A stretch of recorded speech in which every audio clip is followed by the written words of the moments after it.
Welcome to Future Ready Live, where we talk about topics that will help CPAs, CGMAs, finance and accounting professionals prepare for change and transformation. Today, we're going to talk about the changing role of the CFO as we come through the pandemic and the role of CGMA, the Chartered Global Management Accountant designation that distinguishes professionals who have advanced proficiency in finance, operations, strategy, and management. It's underpinned by extensive global research to maintain the highest relevance with employers and develop the competencies most in demand. Joining me are two of my colleagues at AICPA CIMA, who are critical to the growing world of the CGMA. We start with Ash Noah, Vice President and Managing Director of Education and Development.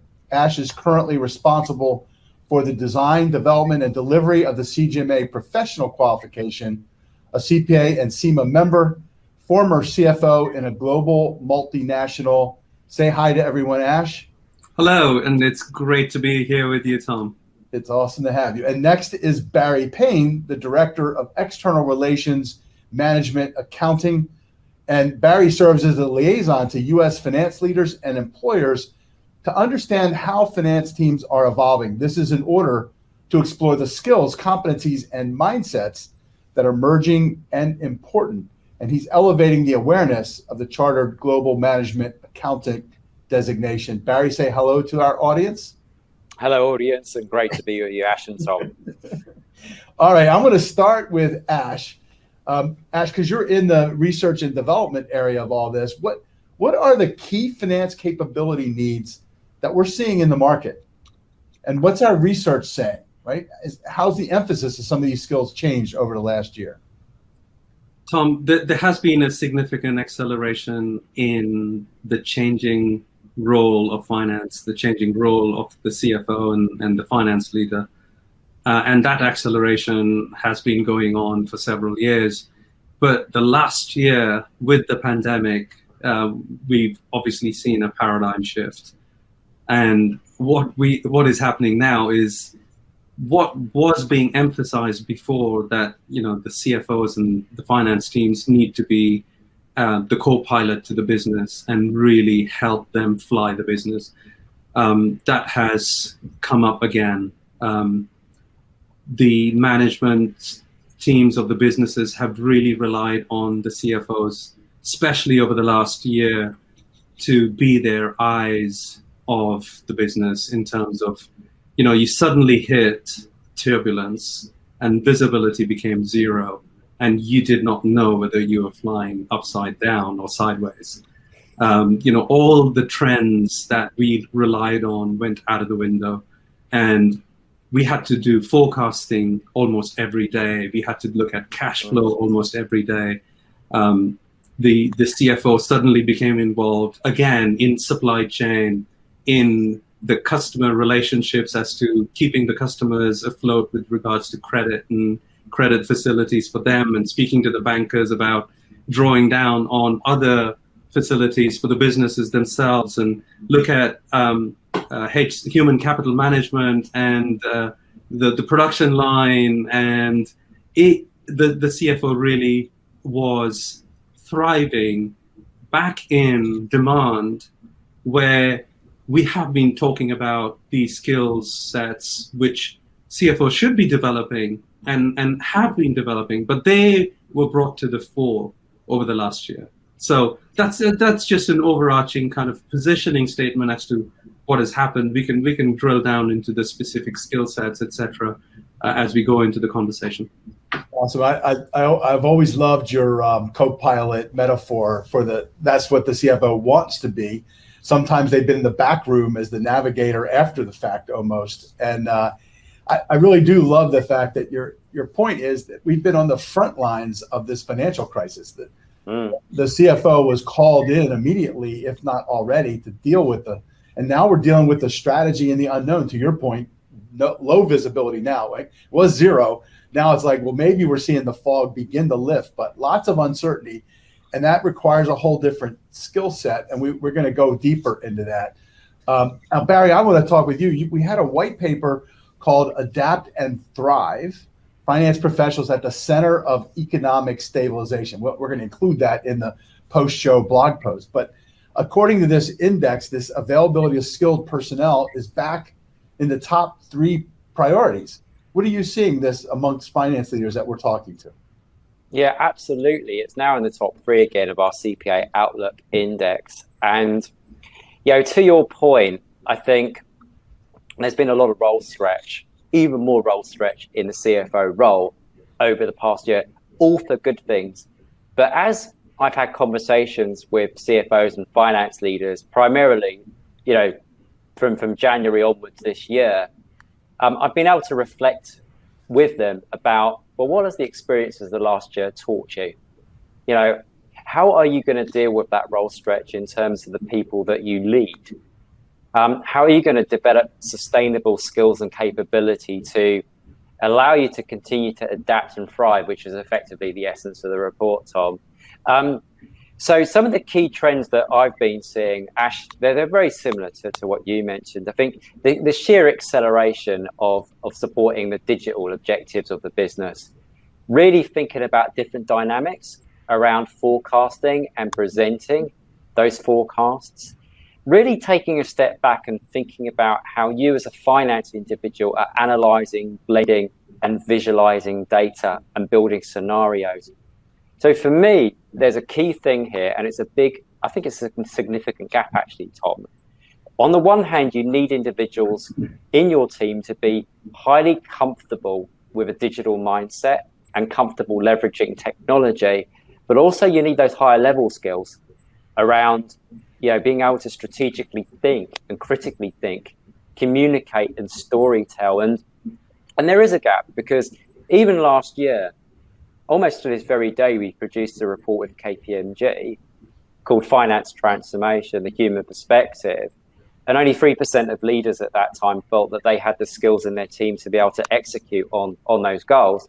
Wow. And compounded, Ash, with a report that I know you were involved in later last year with Oracle, where only 6% of respondents said that they had a sustainable, mature approach to learning and development. So I think now there's a little bit of time and a little bit of space to think about things. That's really why this has grown up to the fore again in the top 3.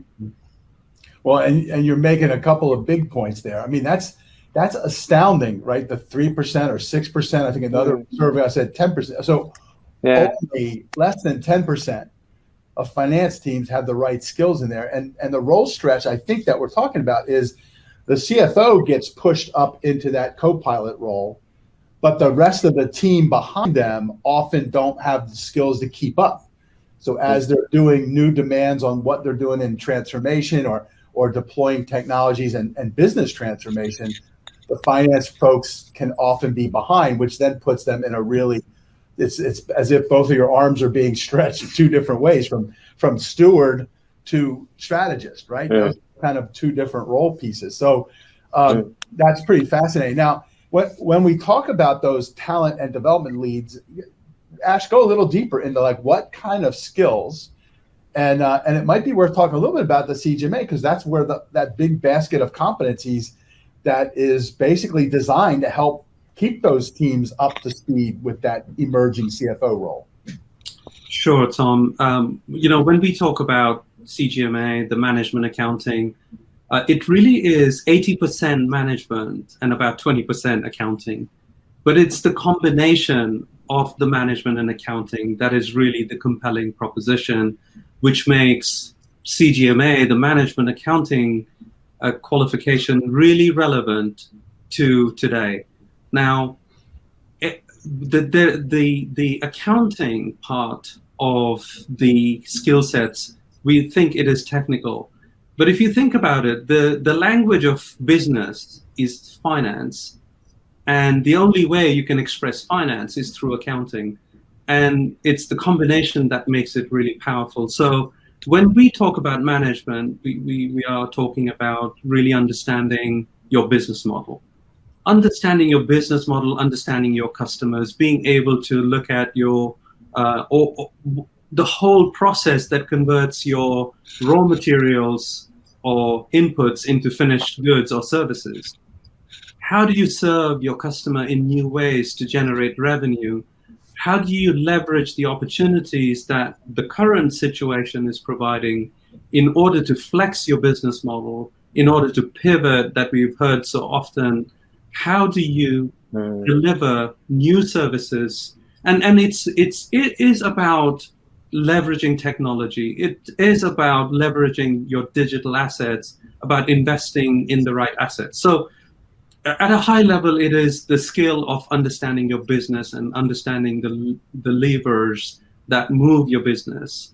And at the other end, it is about understanding your earnings before interest and tax and driving profitability and driving revenue, being focused on your OPEX and productivity, really, focusing on the balance sheet as well. Balance sheet is back into fashion.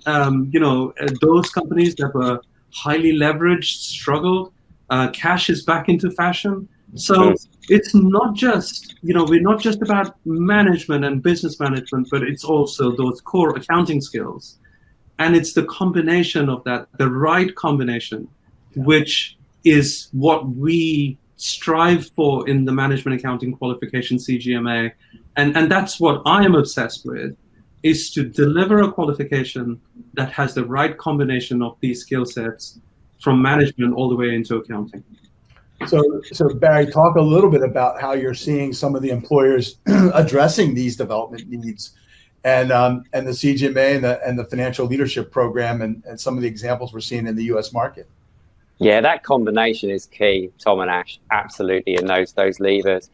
And we've had some really, really great stories of companies deploying the CGMA Finance Leadership Program, which enables people to obtain the Chartered Global Management Accountant. And I think there are three things that I'm hearing above everything else in terms of why they're deploying this program. So the first one is, it sounds pretty obvious, but it's not. Individuals have got to focus on what they can do rather than what they know. And that's really, really important if you're looking at the return on the investment and the value that you're putting in development. And the CGMA Finance Leadership Program is competency-based. It's based on the ability to, amplify your experience and make a difference tomorrow. And that's what finance leaders are looking for. So that's the first thing. The second thing, as you said, Ash, it provides such a breadth and depth of material across the whole end-to-end and the whole process. But I want to come back to those higher-level competencies and those higher-level skills, Tom, I talked about a moment ago. Because you can know all of these things, but unless you can integrate and synthesize them, then the value is going to be lost. So through the case study approach that the Finance Leadership Program uses, it enables you, to really hone and develop those skills that are very much required by the CFO. And I want to come back, Ash, to a point that you made about agility and about what a lot of finance leaders are calling hybrid skills. The target operating model of finance is evolving. The functions are evolving. And I think as an individual that's aspiring, to do great work within finance and business, you need to develop somewhat of a hybrid and agile skill set, which means, you might have a specialism if you work for a large company, but do think about other aspects of business and finance that you need to be exposed to, because ultimately, as you say, Ash, it does come back to accounting, and you need to understand all of the constituent parts in a way. And that's what the Finance Leadership Program delivers. And we've had companies, Tom, like Tetra Pak, Swiss Re, we've had the likes of Haynes brands. I think we've all got a T-shirt of some shape or form, not to advertise. But the other thing as well about the Finance Leadership Program, I think that's very important in this context, is it's what I like to call plug and play. It's the ability to take this digital platform, which, is basically supported by rigorous research, Ash, that you lead from the finance world, in a way that's scalable within a company, in a way that helps the company identify and discover the talent that's going to be the talent of the future and really motivates individuals. So yeah, that's a little bit about the program and a bit about what leaders are telling me they like. Awesome. And I want to get to two more concepts, Ash, that I know we've talked about. this idea of the CFO as chief value officer and the notion of value partnering. We hear a lot about business partnering, but I think this idea of value partnering is the right thing at the right time. Tell us a little bit about that. We all have been driving towards this shift, which is another big shift, which requires specific skill sets. And that is moving from business partnering, where we used to present the budgets, analyze the variances, speak to our functional counterparts, and try to come to causality of what is driving performance or what is not. What is emerging more and more is a lot of that partnering type activity is being subsumed and assumed by analytics hubs, which are technology driven and automated. And the need now is really for business finance to be engaged in the whole business model and all aspects of the business model. If you really think about the business model canvas, finance and accounting has usually been focused on cost and profit, which is, the outcome. But we really need to start getting interfaced with the business at every dimension of the business model. And so the customer value proposition, the relationships, the concept of the production lines from raw materials to finished products that I talked about, all the relationships that exist with customers and suppliers. These are parts of the business model which enable us to create value. And it's that value creation through the business model dimensions that finance needs to start participating in.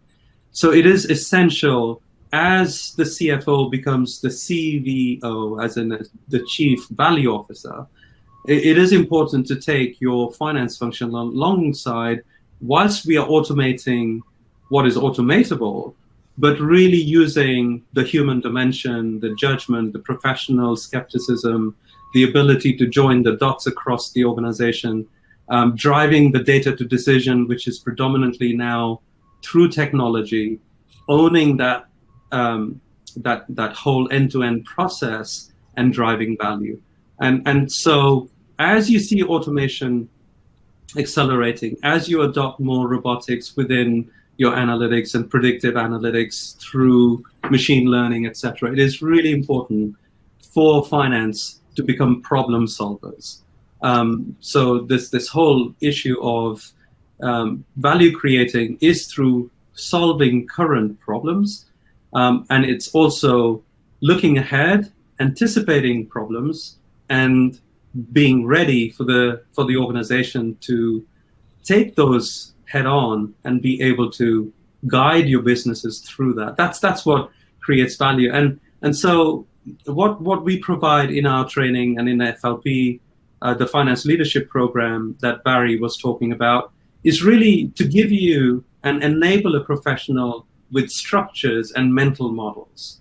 And these structures and mental models are around really understanding value for money, capital allocation, and it gives you mental models that enable you to think outside the box, look at the big picture, make decisions, think critically.